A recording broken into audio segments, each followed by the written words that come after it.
there are so many different techniques and so many different healers. Where you are in your, let's say, healing path, that determines whether a healer is right for you at that moment or not. And I would like to invite like everyone just to feel very carefully, like, is this right for me right now? Because if you ask me, the depth of a healer, most of it has to do with how he or she contains himself. Welcome to Don't Step on the Bluebells, the podcast where personal healing and transformation take center stage. I'm your host, Amanda Parker, and I'm a fellow seeker on the journey of personal growth. Join me as I delve into the stories of gifted healers, guides, and everyday people who have experienced remarkable transformations. Listen in as they share their practical wisdom to enrich your everyday life. And don't forget to hit subscribe and never miss a new episode. Welcome to today's episode of Don't Step on the Bluebells. We're diving into the world of women's healing work with expert Susanne Amoraal. With years of experience guiding women to reconnect with their inner wisdom, Susanne offers a fresh perspective on balancing feminine and masculine energies. In this episode, you'll discover how to identify and release stuck energy from past traumas, explore powerful feminine archetypes, and learn practical ways to feel safe within yourself. Susanne's unique approach combines energy work, body work, and visualization techniques to help women reclaim their power and embrace their true selves. Get ready for an inspiring conversation that might just change the way that you think about healing and personal growth. Let's dive in. Susanne, thank you so much for being here with us today. Thank you for having me. I am really excited. I have heard your name from a mutual contact of ours who was also a guest on the podcast not too long ago, Naomi. And she was telling me all about this beautiful, beautiful work that you do with women.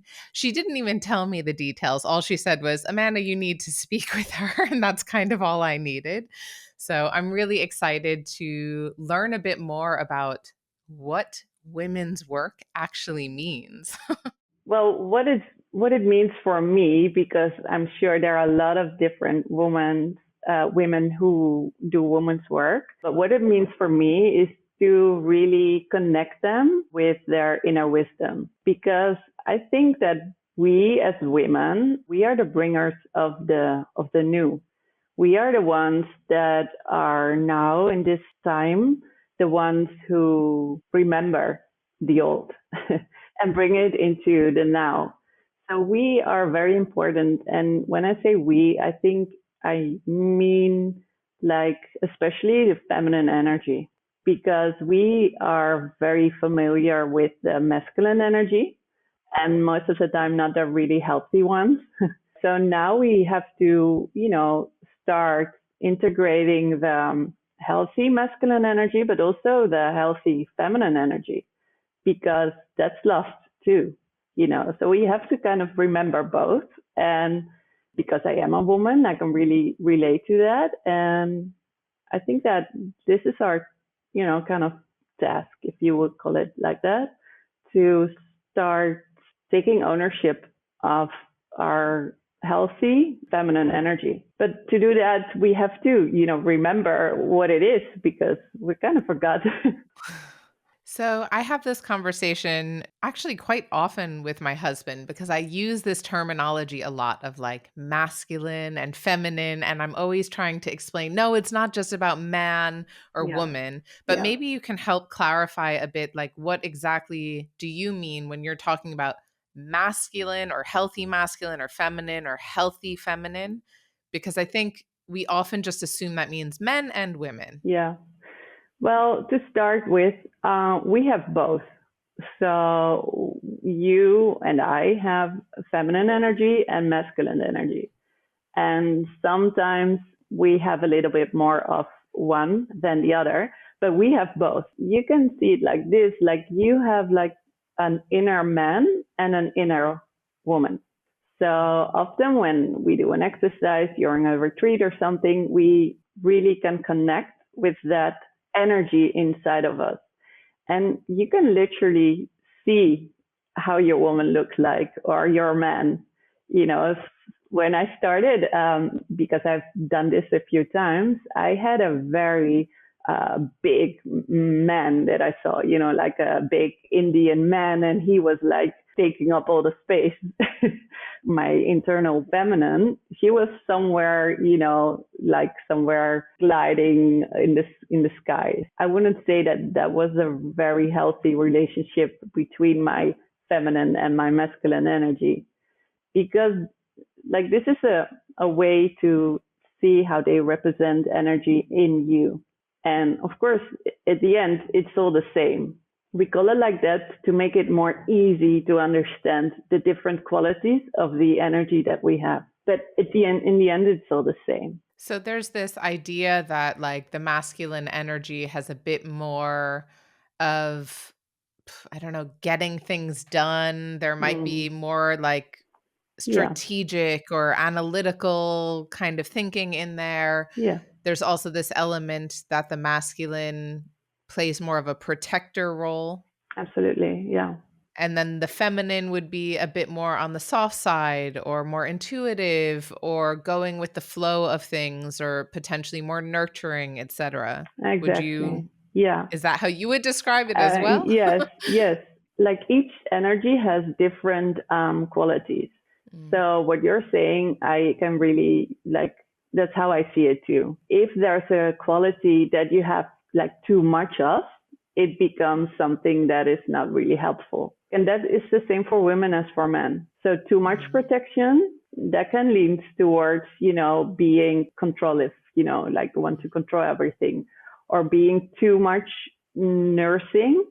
That means that you can forget yourself, you know. So like every quality has a challenge, and that's what I mean with energy. Like healthy energy is the one that lifts you up and really contributes to your energy and other one's energies. And the other one is like, let's say, hurt energy, the one that you use because of trauma or conditioning or whatever. Okay, that makes a lot of sense. So one might show up more just based on life circumstances, and that's how Exactly. we could potentially get out of balance. Yeah. So because when you're a man, you can have very feminine qualities, but also challenges too. You know, it Mm. depends on I would say your blueprint. How did your soul came here? You know, what does your soul want to experience?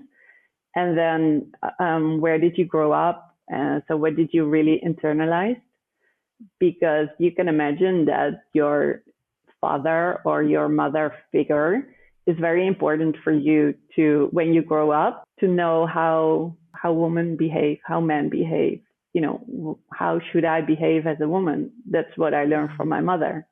Not Mm. necessarily very helpful, like everything, but you know, that's your first encounter with feminine energy. Yeah, it's super interesting. So I know that's not the deeper topic we want to dive into, but I still always find it really fascinating to get an understanding of what that means as someone who has, for most of my life, had a lot more masculine energy Yeah. and has only in the last couple of years really been intentionally finding my way back into more of that intuitive, nurturing state of being.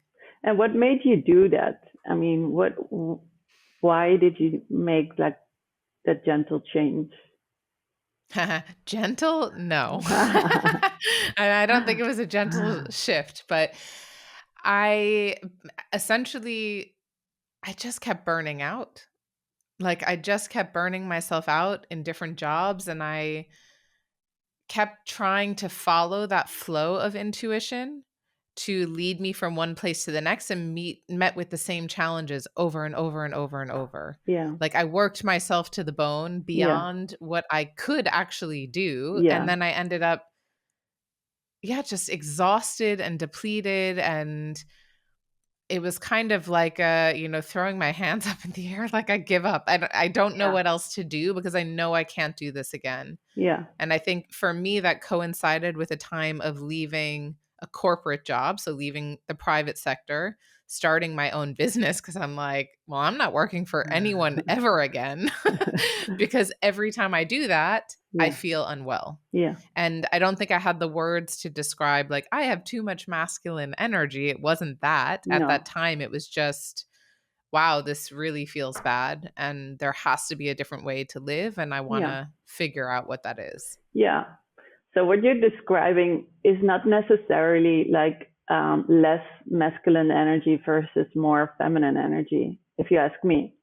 What you're describing is like that you are feeling that you wanted more ownership about of what you are doing, and not someone else who's telling you to do this or that.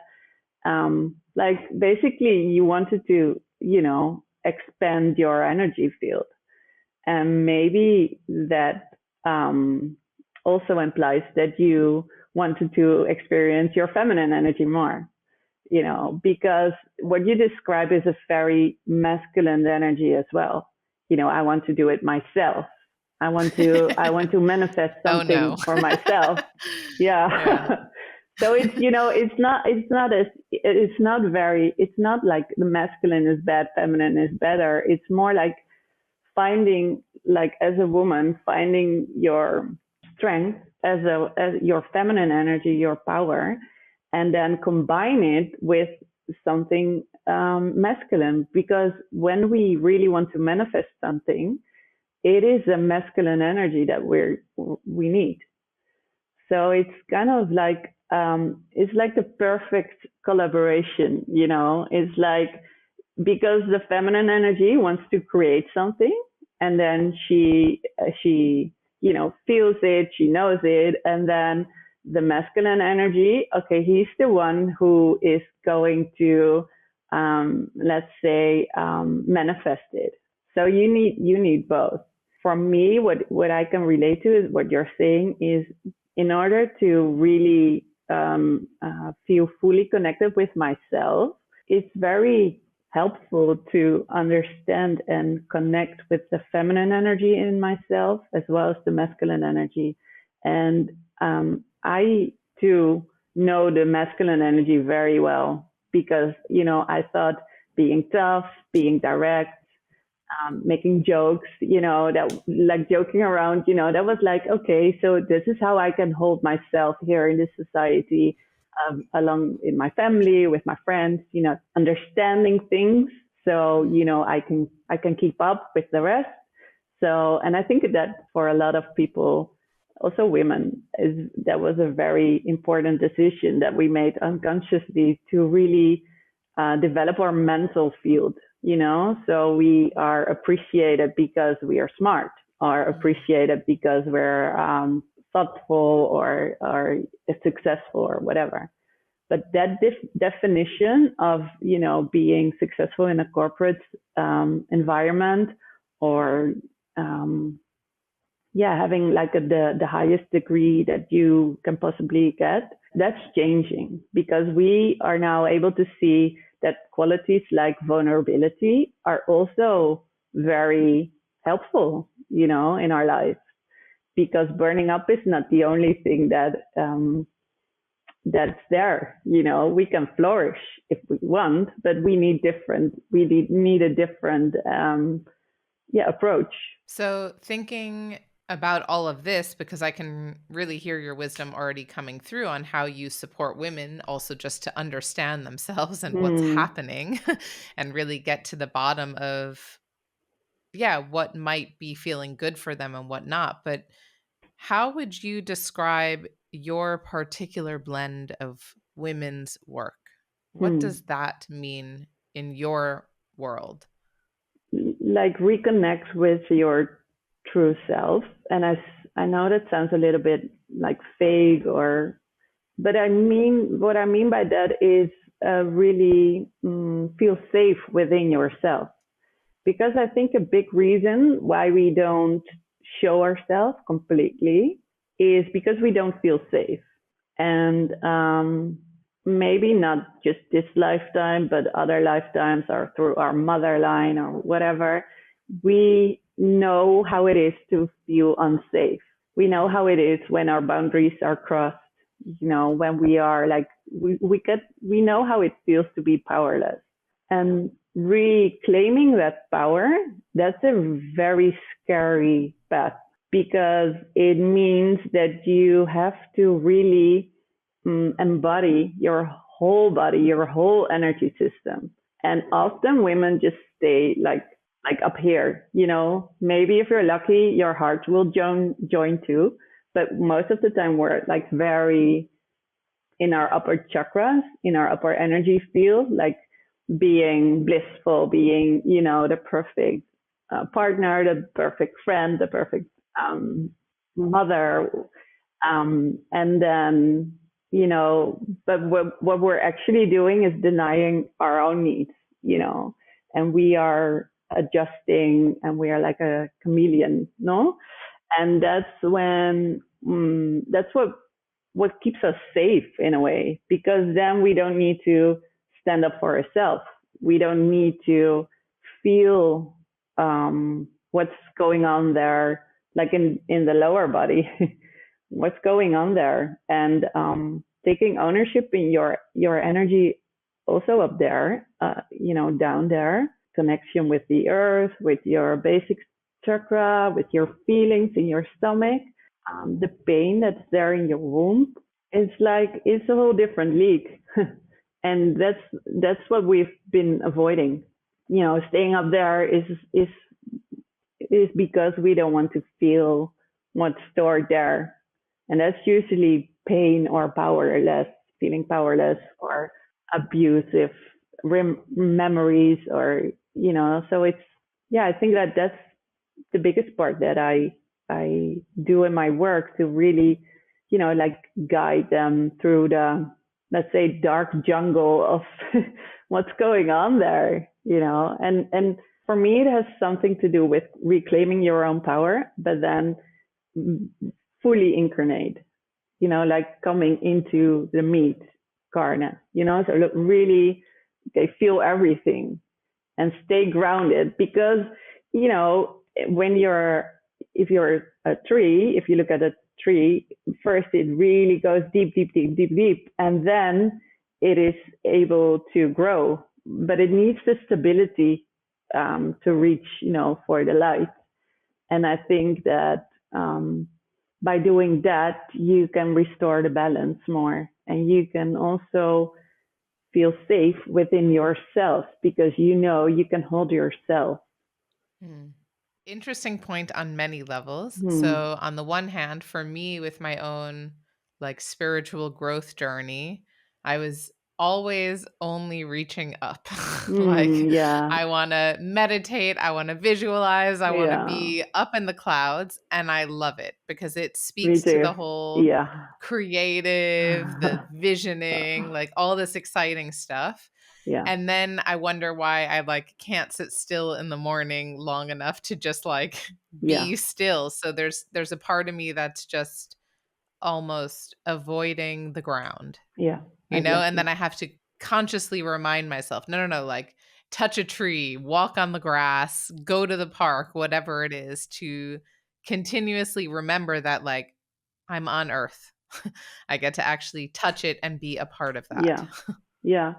So, and do you have any idea, or does it resonate what I'm saying, why you don't want to be like here? Or maybe that's, It's funny because that's another piece. I just had a healing session yesterday with Jody Greenstein, who was actually on an episode very recently. She does a technique called Discover Healing. So it's a type of energy healing. And while I can't explain exactly how it works, aside from what she described to me and my own experience of it, there's a lot of like muscle testing. So it works through muscle testing, different statements. And the one that kept coming up was I can't remember the exact phrasing, but it was around like, it's not safe, or I can never trust that I'm fully safe, or I can never believe that I'm fully safe. And that kept coming up over and over. So as you were talking, I was going, huh. So there's a part that like doesn't feel safe to be fully present and here.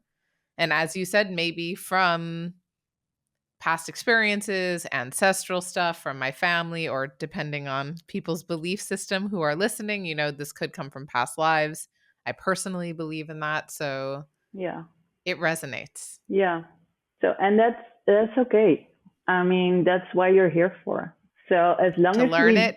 well, to experience it. I mean, Yeah. maybe there's no learning at all. Maybe it's just, experience how it feels to be not grounded, how it feels to be grounded. I think that's also part of the work I do. I like it to be fun and light, because when you go down into the depth of your pain, or, the stuff that you haven't really felt yet, then, I mean, it's serious business. But if you make it a little bit more light, with a little bit more fun and playfulness, and just, see the fun of it, because if not, then, it's easy to get in the other side of it, like, this is a hard life and I don't want to be here, and why am I doing this? And so for me, that's very important, to really play with it instead of, taking it too seriously, because no one knows exactly what we're doing here, right?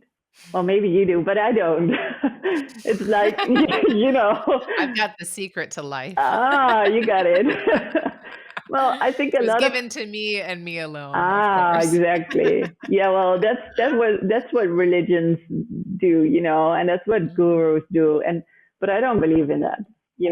When you work with me, you get my version of the truth, and I would love to hear your version of the truth. And if Mhm. everyone is sharing their version of the truth, you will get like a more clear picture of what it could be. But then we need each other to understand, So yeah, Mm.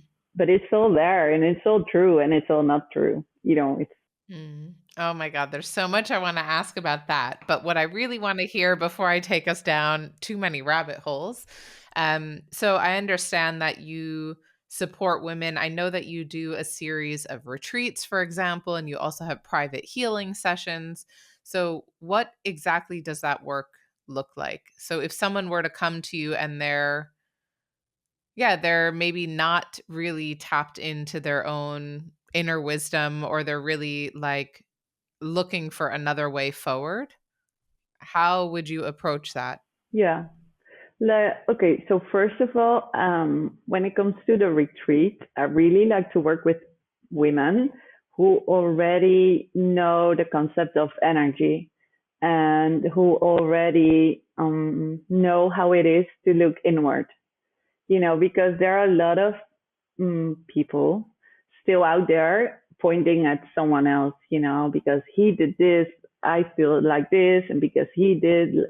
So it's like the blaming and shaming. That's not really helpful, and it's not something that I would um, preferably work with.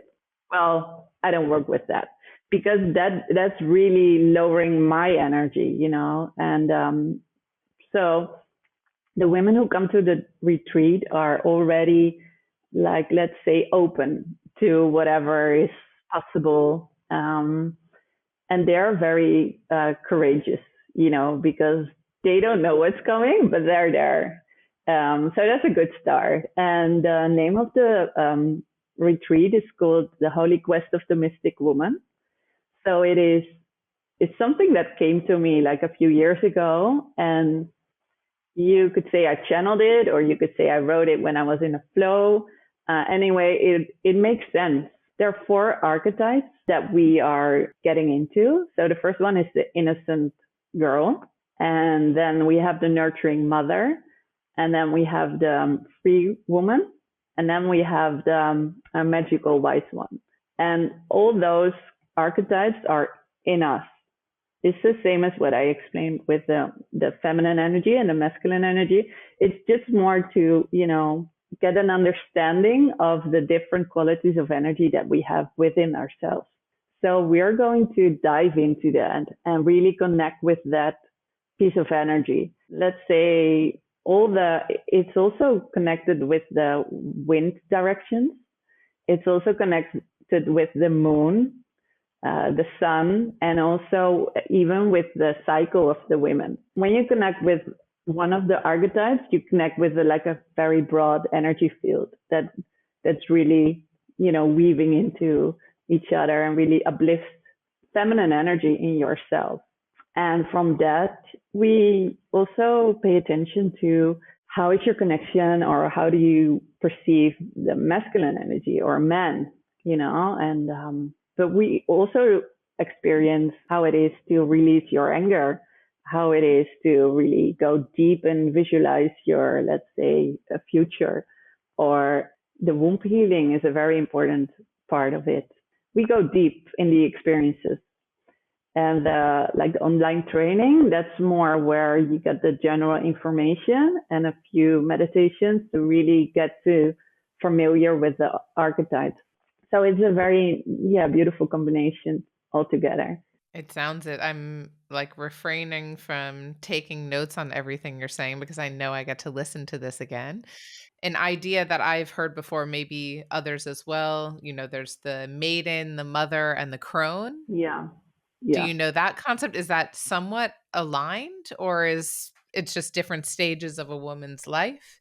I think it's just another approach. Before, I really would like to understand everything and how it fits into one box and then the other one. And then, so it makes sense. And now I'm like, okay, this is just a different approach. So it doesn't, Mhm. for me, it's not really important if it's the same or if it's different. It's Yeah. just, for me, it's very important that it resonates with you. Because if Mhm. something that I say doesn't resonate with you, then it's not for you, so it doesn't make it not true or more important or less important.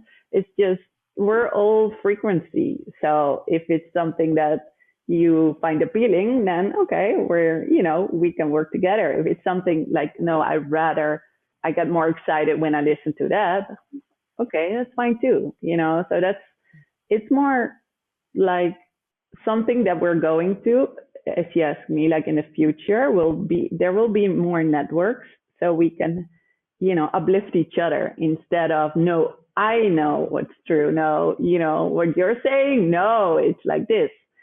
Or, yeah, what we talked about, like with energy techniques, where like, it's like you don't own energy. It's just, okay, this is my way of working with it. So, I really appreciate that because I think what I've learned from doing this podcast, I mean, also my own exploration, is that it just has to resonate with you. yeah, Like whatever the technique or the healer or the approach or the group, if it feels like somewhere you can feel at home, then go for it. Because even on the podcast, every different kind of healing ultimately has a very similar goal. exactly. Like, we're all Exactly. trying to come back home to ourselves. We're all trying to feel good, to understand, what works for us. And it doesn't matter which technique you choose. There's no right or wrong. There's no better or worse. It's just one way to get in touch with the things that you want to experience, or want to heal, or even with or without your knowing, your conscious knowing. But it's just, you just go with the flow, and then whatever comes to you and feels right. And yeah, but I would like to add that, there are so many different techniques and so many different healers. Where you are in your, let's say, healing spiral path, that determines whether a healer is right for you at that moment or not. And I would like to invite like everyone just to feel very carefully, like, is this right for me right now? Because if you ask me, especially where there's a lot of healers offering their services right now, the depth of a healer is like, most of it has to do with how he or she contains himself. So, for example, if there someone comes up with me and she's pouring her heart out, and it's a subject that really triggers me, let's say sexual abuse, and I cannot deal with what she's saying, I cannot be there for her. In order to be there for her, I need to really be okay with everything that comes up. Okay, so that means that I have to be there, have been there before her, otherwise it's not something I can hold space for. That doesn't mean that I have to have exactly the same issues or thing that she has, but it's more the inner reassuring for myself that whatever comes up, I can hold it, because I've been there. I know how I know the dark jungle. I know how it is to feel pain. I know how it is to feel grief or angry or, and I can stay with her at that moment. So I don't have to look away or feel my own pain. And of course, sometimes it just resonates, if there's a story about something that really resonates with me. For me as a healer, it's very important to notice and then, really stay in my own energy field while holding it for her. So that's something I think is very important to when you are picking out or when you're starting on your journey, your healing journey. It sounds a little bit, flurry, but that when you're determined to go inwards and you find the braveness to do it, just make sure that you find the person who will help you like in the next step, because you don't need someone who can help you all the way. For me, it's just steps. I think I saw like almost every therapist in Holland, because I'm very curious and I think I tried every technique. And then sometimes, for a year or two, and then, okay, another one, another one. So that's how you have to kind of, they have to grow with you, the ones who are guiding you. I love that you answered the question I was about to ask before I had a chance to ask it. I was going to ask just about, for those of us with shiny object syndrome who get really excited and have a lot of curiosity and see all these opportunities, and it can be really, you know, you don't know where to turn your attention. And what I'm personally doing recently, because I can get carried in many directions at once. I once had a medium give me a reading. It was years ago. I ended up training with her after, but she's like, I'm just being told that, spirituality is not like an amusement park where you just go here and then here. And it's like you're trying all the different rides. Um, I mean, it can be, of course, because there's fun in that exploration. And I think for me, it also helps create a space that I can have those conversations because I've tried it or I know a bit about it or I have a nuance, but really recognizing who's showing up in my life now, who's just here, where is it easy, where does it feel like it's easy to say yes versus maybe having to work hard to find the healer or the training or whatever it is. That might be a very different journey. Yeah, because Hmm. you know who is right for you right now. And it could also mean that right now it's the best thing that you can do is just sit by yourself. It depends on where you're at. So yeah, but if like maybe that's the first step, going towards that reconnection with your deeper self or your higher self or spirit, whatever, is to really pay attention to what you're feeling in your body, because there's an impulse, that's also like a very feminine energy, like, ah, oh, yes, I can feel something is moving inside of me. And then, taking actions, that's actually the masculine energy, taking it into matter. But when something is right for you. Yeah. So I'd love to know, what is it that guided you to like specifically supporting women? Mhm. Well, what comes up is like, there are many, many things to say about this, but what comes up is that for a year I was like in a sisterhood. So we came together like every month and we did different kind of exercises and Go full woo. What were you doing? Well, we did a lot of feminine stuff. and I know at one point we were planning to move to Spain, which we eventually did. But we, before we came like in the house that we are right now, we find a property that was like very big, and we thought we could turn it into a retreat location, and it had 90 acres. It was like huge. And then, somehow I could really feel like, whew, this is too much. This is a lot. This is, I don't know if I can carry this. And then she said, okay, we light workers, and I don't really like the term, but I got what she meant.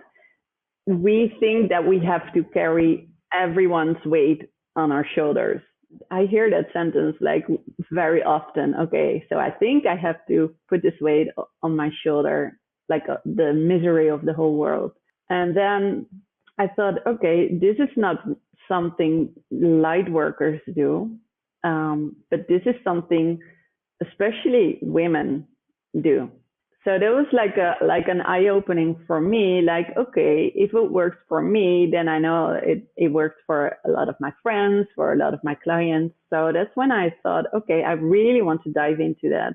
Before that, I had experiences in a family constellation where I really reclaimed my own place in the system, really getting into my mother's line. And that was so deliberated, and so I felt so free and so powerful. And yeah, I thought, okay, this is something that I really think is necessary, and I really enjoy the subject. I really love this theme because it's everywhere.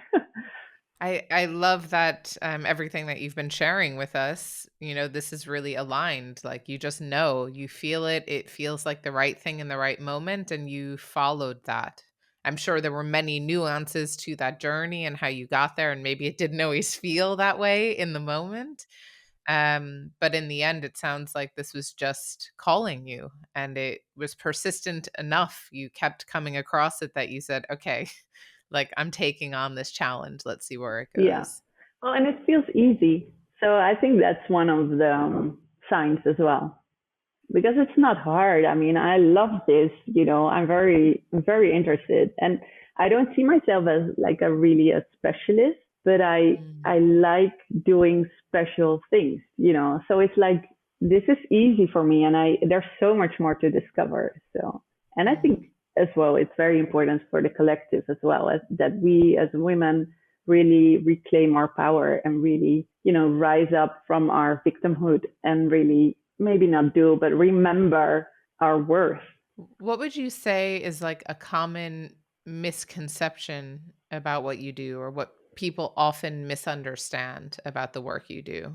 That's a funny question because here in Spain, I try to explain in Spanish what I do. And then I say I'm an energy worker, but I say it in Spanish, and they're like, "Oh, so you work with the electric company?" No.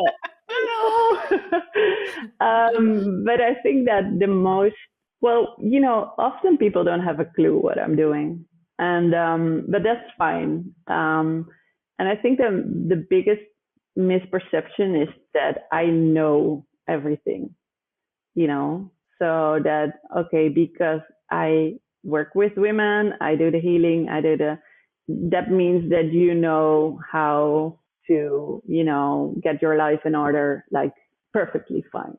And although sometimes it appears like that, it's not. I mean, it's still a bumpy road now and then. Yeah, I guess that's the most, maybe not about my work, but about me. I still have questions, I still have issues, but I can see, like when I started, when I was 25, so it's like 15 years ago, it was like a bump. It was like highs and lows. So I could really feel the depth of my pain.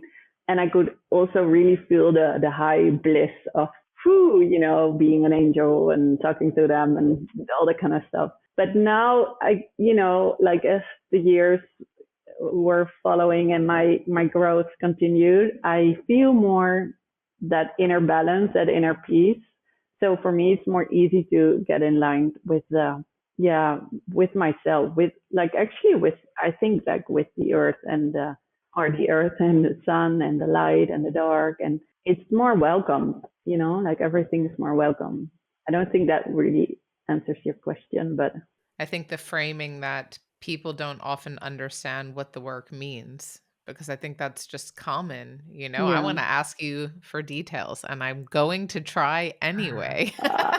No, but Uh, it is that, like, we want to understand, and that's the logical part of our mind that needs yeah. to grasp something or understand, or maybe you're not that comfortable just to trust your intuition yet, or to listen to that voice within, so you still want more data points. Well, um but I don't think that that's a bad thing that you want to yeah. understand, because especially with spirituality, it's very helpful to understand what's happening, Mhm. because if you understand, you can also feel if it resonates, if it's all right for you, because if you don't understand, then sometimes, of course, you can surrender. But, we started off with feeling safe, and a part of feeling safe is also knowing, what, if this is okay or not.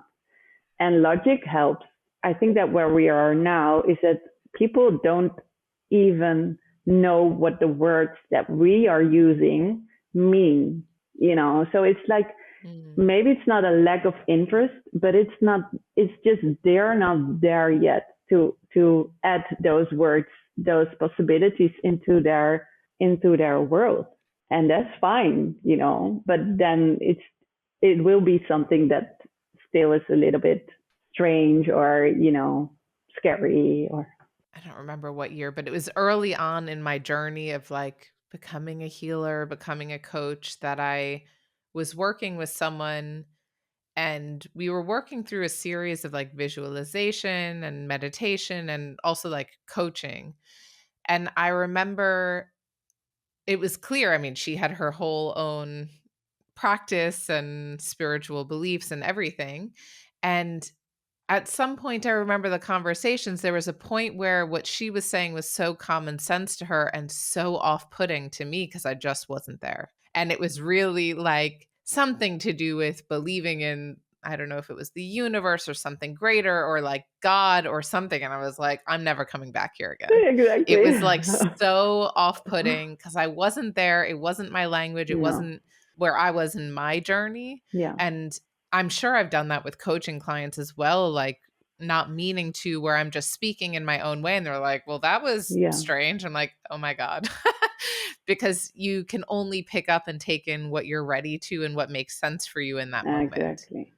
Because Yeah. sometimes I have a session for me that was like a very clear, profound, deep reading session, and then when I hear back what they got from it, I was like, "Is Uh. this all you got?"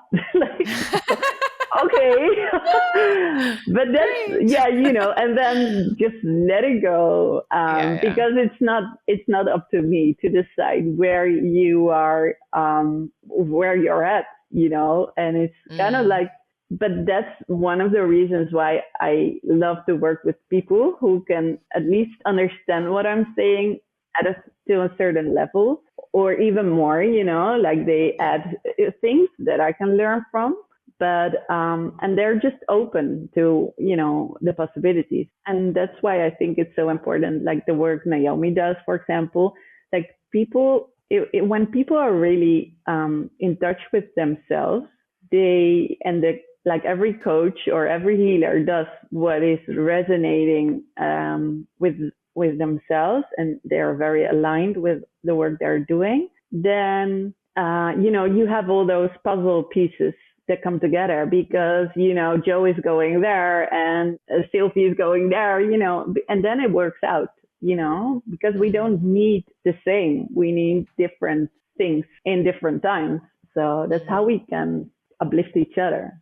And just for the listeners to know who maybe didn't tune into Naomi's episode or will do it now, she works with helping get people in touch with their own purpose. So she does leadership coaching and aura readings and help people to really see. She doesn't call it purpose, though. She calls it talents, I believe.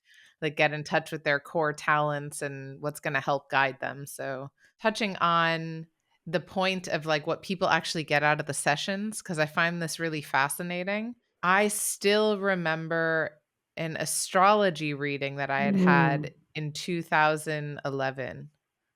yeah. And I remember everything that he told me, and I was not ready to hear it. I was angry when I got off the call. I was really like frustrated. He had told me the relationship I was in wasn't going to work. And I was like, screw you, you know? And I had just gotten like what I thought was like my dream job. And he's like, yeah, not really. And everything he was saying. And I was like, my God, like, what is this? But I just found that notebook like a few weeks ago. And I could read it again and go, oh my God, and see how much influence that it still had and how many of those things were true. So even if someone only got these external pieces, it's still there, you know? Exactly. Same for me. Yeah. Yeah. And we are not like when I do a reading, when I give a reading, I don't know what I'm saying like most of the time, so why I'm saying it now. But before I start, I always ask like the my spirit guides or a lot more energies to really only say what's necessary right now, what's helpful for the other person. And then it's not up to me whether it's fully integrated now or later. You mean, because, well, that's another philosophic topic, but I mean, time doesn't really like exist as we know it. So it's like, you cannot say if it works or not or when or it's just it's happening or not. But the way I see it is once you put loving attention to energy, it will move anyway. So sometimes you may not notice it in the outer world, but something shifts. So could you say, just because you've referenced this now, what does it mean to have a reading with you? So sometimes there's a topic, like a theme that you really want to dive into. Let's say a relationship or work thing or even a physical symptom that you have. What we'll do is then we just dive into what you haven't seen yet. We make the invisible visible. So that could mean that I will talk to, I can hear something or I see something. And most of the time it starts with your aura, that I see your aura. And then we just go into a story. And that could be like, it could feel like a movie sometimes. It's like, yeah, and then but there's so much richness in images because that is something that speaks to like a different part of your brain, and that's also where the creativity is, and that it's just more open. So Mm. besides words, it's very nice to have pictures to have a view of what it could look like. And the way I see trauma is stuck energy. For example, I'm not going to, but when I look at your aura, it's like I can see a lot Later, of light. please.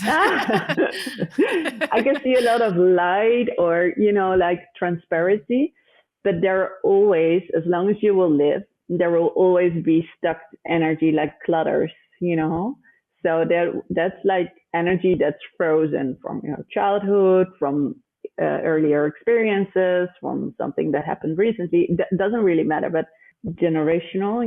So you don't know how it gets there, but it is there.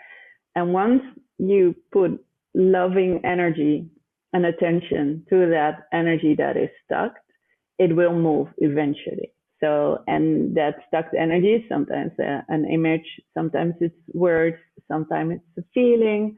So that depends. The aim is to get the energy that's not connected to the whole a little bit more loose so it can merge into the rest of your energy system.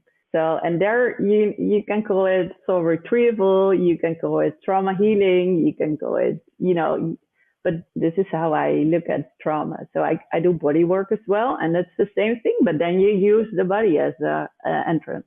So they're just Mm. different ways to work with energy. So essentially, someone would come in, they'd have a challenge or struggle that they're looking for support with, or maybe They want answers, whatever it is, and they're lucky enough to cross paths with you. Aw. And then you will bring, well, yeah, and you will bring just your different toolbox to the Yeah, table for that session to either yeah, give them a reading or figure out, or when I say give a reading, it's like channeling information or insight or wisdom that they need to know, or see where stuck energy might be and help them move that. yeah. Because at the end, they are the ones who are healing themselves. Mm. So I'm just being present, Mm. with everything Okay. I know, I'm present. But I will ask the questions. I will guide you and share what I see. But Mhm. at the end, you are the one who needs to feel what it needs to be felt. I cannot do that for you. I can be there Mm. for you, but I cannot feel the hurt, the pain. So this is really a cooperation, the way I see it. Like every healing that occurs is it's not it's not like a switch you turn on or off. It's something that your energy system needs to want to, because you can want it with your mind, like I want this now and I'm ready for this now, and then your system is like, hell no, maybe later, or the other way around, Mm. because I also give, like, if you want to do a reading, then we do it like we do now. So it's like we go online and then we see each other, and then, but if you want to deep dive, you can come here for a private retreat, and then we go like 2 days, like boom. Well, 3 days, yeah, yeah. But then you will walk away as a different person, because this is that. Then your system needs a little time to Adjust. reintegrate everything that happens. But it's a good shake up. And there was a woman here, and she had lung problems for a long time. So she was coughing. She had pain in her chest, and that was Mm. like for years. So chronic pain, that's the most interesting pain there is, because that's like that it already had time enough to really stuck together, Mm. and it adds. So this is chronic pain is like a very interesting topic. Anyway, she was lying here in our medicine house, and I don't know, something triggered her, and I put my hand on her chest, and then boom, the energy started moving. And although I was there to really hold the space, and I could hold like a very broad space for her, she could go deep. So a lot of things happened, and I cannot really recall actually what happened. But then the afternoon, she was kind of feeling sick, throwing up, everything came out of her system. And then the other day, she was like, What happened? I don't feel pain anymore. So it's like sometimes the system is just ready. And I always say, whenever someone is calling me for a session or is applying for the retreat, it already starts. The process is already starting. Yeah, I love that, also that reminder. I often think that in like the coaching space as well, when someone gets in touch, like they're already doing the work. They're already asking for the help and showing up. And whether we have like a paid relationship or not actually doesn't matter.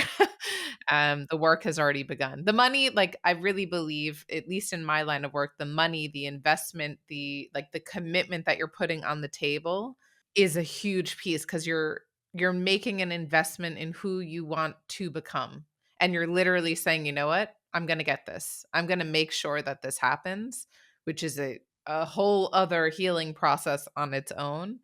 But I love that reminder that once they reach out, once that first connection happens, you're sitting there going, "Uh-huh, just wait." And they're Yes. thinking, "Oh, maybe I'll Yeah. do it, maybe I Yeah. won't." Yeah. Exactly. Yeah. Mm. Yeah. I love the way you put it. It's like self. It's an act of self love when you are willing to go that road, because it's not easy, but like at the end it will bring you something that you you couldn't imagine before. But that's also, the hard part of telling what we are doing, because you don't know. You don't know what's going to happen. If you will see what the healing brought you, or yeah, you don't know. So I know we're just about at the end of our time here. Um, I would love to just ask one more question about what healing means to you. For me, I have the image that of what I just explained about the energy becoming part of the whole again. It's not that it's not part of it before, but it's more isolated. So when the stuck energy is able to flow into the rest of the energy, you will feel more whole, like there will still be parts that you don't want to see or you don't want to feel, but less and less because you've looked at it. And by looking at it, and sometimes you need to look like 1,000 times, and sometimes you just need to look like once. But giving it loving intention, it will just merge into the rest of your system. Sometimes you can do this in this lifetime. Sometimes you come with a very heavy package from other experiences, and sometimes you just have like an in between life, like an easy life, and you don't have to do all this shit. You can just relax. It's okay, not in this lifetime, and then you have another purpose in the or contribution in the collective, because you don't always need to do something. I was thinking, if I just stop doing this work and just go into work in my kitchen garden and be happy, and if something triggers me or something's hurting me, then I'll do my healing, and then just live, then I'll be doing enough. And maybe I'm saying this for me, but also for the women who are listening and think that they're not doing enough. They're not as good as a mother as they should be, or they're just dismissing themselves in a relationship, that's not good for them. You don't need to do more. You don't need to do your best. You just be true to yourself and see if you can find the courage to really honor your I, yourself, because doing that means that you are building up the energy more into your pelvic area, so you can really feel your feet and feel more secure and feel more carried, and you don't have to do it alone. You are capable of living your own life. You don't need to please anyone, not even your mother. No, I mean it. You can just be you, and the rest has to take it or not, and then that's what it is. So, for anyone who's listening and wants to get in touch or learn more, how can they find you?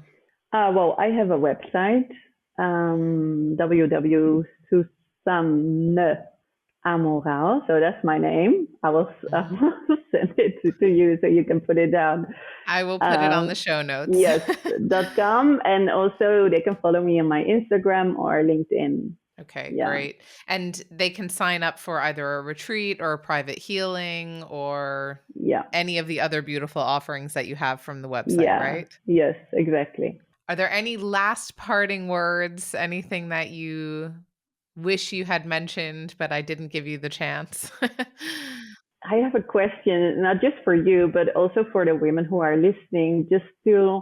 I'm just curious how you, if you like it that you're a woman, how is it for you to be a woman? It's just a fun question to think about. Or maybe you have an answer. I don't know, but. Well, I don't want to skew the audience, so definitely reflect on that and come up with your own answer. I definitely love what I will call, so my own description of being a woman, as sort of this playfulness. And there's like a balance for me between the professional, smart woman and this almost childlike wonder and awe. And I love to play I play dress up. See how I'm even describing it? Like, I love to get dressed up and do my hair and wear flowy dresses. And I just find a lot of playfulness and curiosity, and a lot of freedom in that, in being a woman, that I can just do that with abandon and not have to think twice. I love that. And I wish that for every woman. I Mm. do, because that's nice to feel, to get in contact with that energy. Well, Susanna, thank you so much for sharing the work that you do and helping us understand a bit, especially for those who are new to this kind of work and what it means to do this women's work. Um, Really, the programs that you're offering sound incredible. So, and I know from hearing of others' experiences that they're really powerful. So, I really just appreciate you taking the time to come and share with us today. Thank you so much for listening to me and being there, holding the space. Yeah, thank you. And to everyone who's tuned in, thanks for listening to this week's episode, and see you next time. Thanks for tuning in to today's episode of Don't Step on the Bluebells. If you enjoyed this conversation, please give the podcast a 5-star rating wherever you listen. And don't forget to hit subscribe and follow along so you never miss a new episode.